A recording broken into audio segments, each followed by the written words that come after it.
Everybody, Adam Davidson, RadCast. It's Friday, the 31st of January, 2020. Think of it. You made it to the end of the month. You made it to the end of the week. You're doing great. So far, so good. Let's get right to it and get Friday off to a good start. This is Matthew chapter 7, verse 9. Jesus is talking, and he says this to us. Which of you, if your son asks for bread, will give him a stone? Or if he asks for a fish, will give him a snake? If you then, though you are evil, know how to give good gifts to your children, how much more will your Father in heaven give good gifts to those who ask him? I love that. Jesus is talking about prayer, and right before that he says, ask and seek and knock. We are to be a people who pray with fervency and intention. We are people who know who we're talking to, know who we're praying to. We know what he can do. We know what he's capable of, and so we're not afraid to ask. Now, some people say, how do I know if I'm praying the right thing? I don't want to pray the wrong thing. Or sometimes they'll put the caveat, if it be your will, Lord. That's okay. We want to be thoughtful and respectful about the fact that he is holy and he is a father, our father, and he does have authority. That being said, listen, prayer is a conversation, right? We're talking and we're listening both.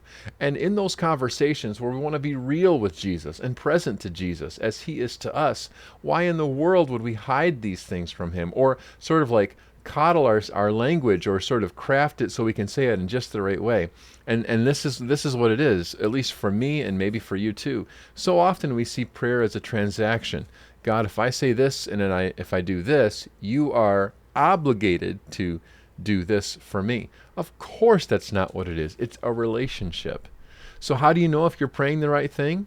I don't know. You just pray. And sometimes as you're praying and asking, your requests will be refined.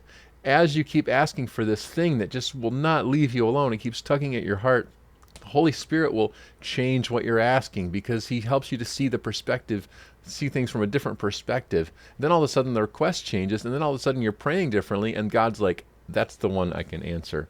That's good. Because here's the thing. He's not going to answer us in a way that would be destructive. I went to a restaurant a while back. I thought I was going to get the cheeseburger. I always get the cheeseburger. I just love a good burger.